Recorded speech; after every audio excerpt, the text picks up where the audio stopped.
Sobrang easy lang nito guys at napakasarap. Promise, sarap.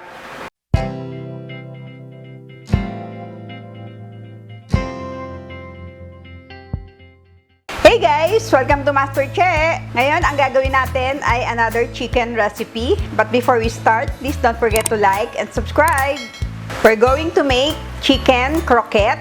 So, let's get started. Ang una natin gagawin ay ilalagay lang natin ang ating chicken dito sa ating grinder para medyo lumiit ang hiwa ng ating chicken breast. Ini-slice ko na rin siya para hindi masyadong mahirapan yung ating grinder. So, ilalagay lang natin dito ang ating chicken. Kung wala kayong ganito, pwede nyo rin siyang pagtarin lang. Pagtarin nyo lang sa sangkalan at para maging medyo maliliit yung hiwa niya. So, ngayon, i-grind na natin.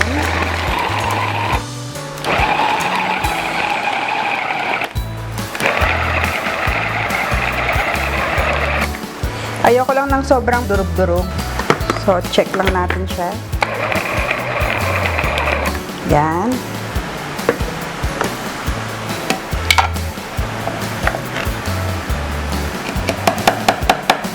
Yan, okay na sa akin ang ganitong kalaki. Ngayon, magsosote na tayo. Yan, ngayon maglalagay lang tayo ng butter.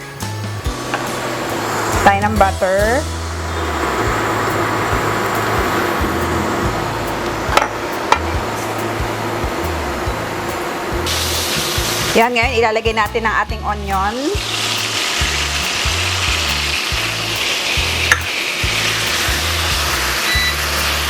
And ilalagay na natin ang ating chicken.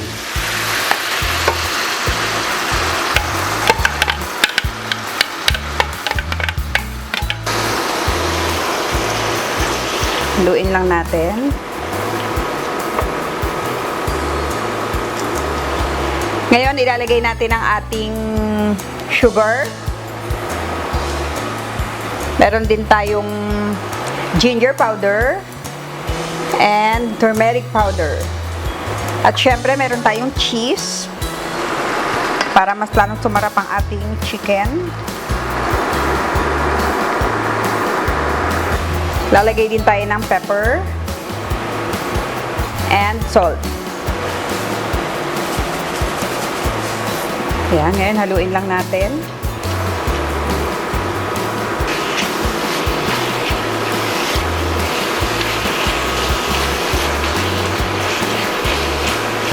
Maglalagay din tayo ng milk.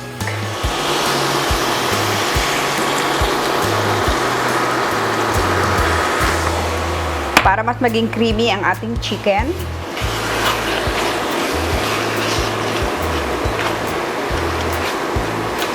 Ngayon, tatakpan lang muna natin ang ating chicken. Ngayon, habang hinihintay nating maluto ang ating chicken, meron tayo ditong mashed potato. Lalagyan lang natin ng cheese. Ihahalo natin ito sa ating chicken croquette. Lagyan lang din natin ng salt and some pepper. Mix lang natin siya.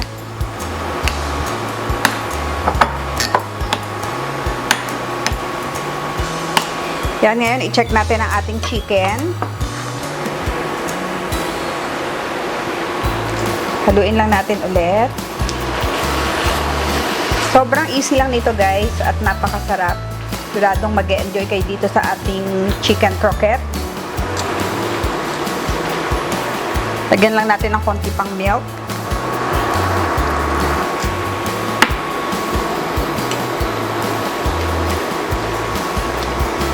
Hintayin lang nating maluto lahat ng ating chicken.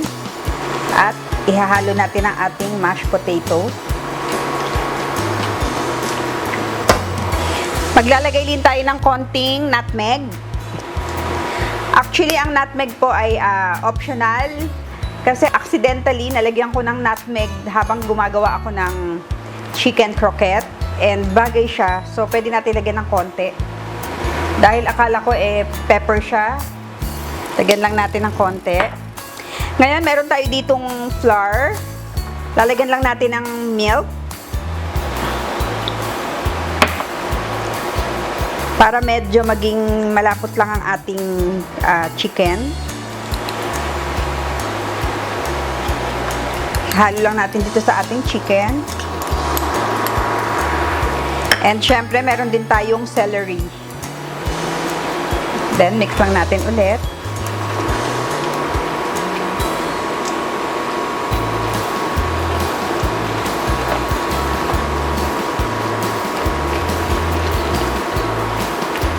Yan, okay na ang ating chicken. Ngayon, palalamigin lang natin ang ating chicken at ihahalo natin ang ating mashed potato. At babalikan natin pagka malamig na. Ngayon, ito na ang ating chicken. Ilalagay lang natin ang ating mashed potato. Imimix lang natin sila.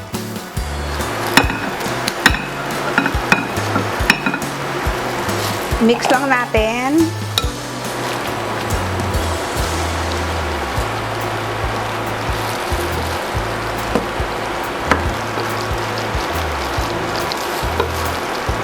Kailangan mix nating maigi. Yan, ngayon, gagawin natin siyang ball.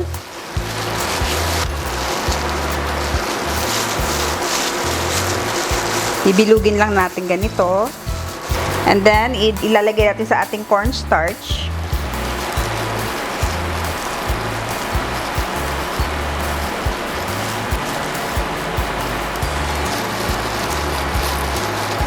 Ating egg.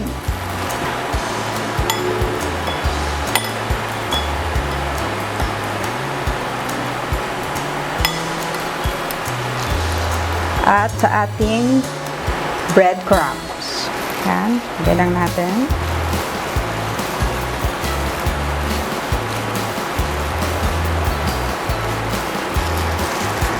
Yan, ito na siya guys. Ito, gumawa na ako ng marami kanina para mas mabilis nating maluto ang ating chicken croquette. Mainit na ang ating oil. Lalagay na natin ang ating chicken croquette. Gawin lang natin golden brown ang ating chicken croquette. Yan. Kailangan wag masyadong crowded.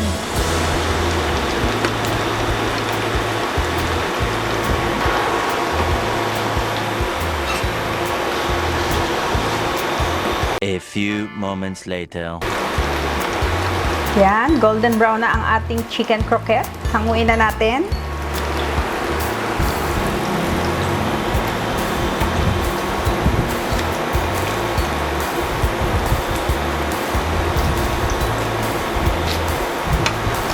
Tignan nyo guys, napakaganda ng ating chicken croquette. Narito na po ang ating chicken croquette. Ngayon, titikman na natin. So excited guys.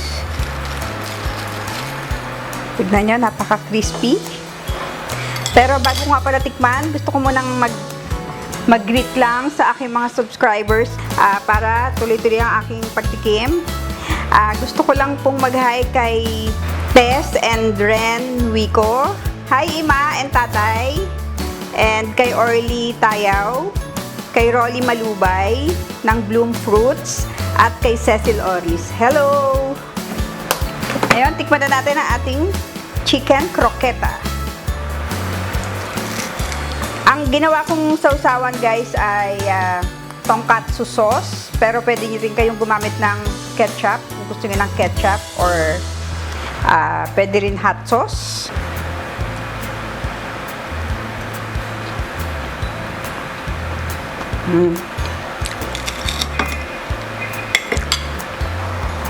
Grabe guys, sobrang sarap. Promise, sarap. Sana try nyo itong gawin sa inyong mga bahay. Hindi kayo magsisisi. Sigurado magugustuhan to ng mga bata, ng matatanda. Sana guys, nag-enjoy kayo sa ating menu for the day. And please guys, don't forget to like and subscribe kung di pa po kayo nakaka-subscribe. Try this at home. And see you again next time. And God bless you all. Bye!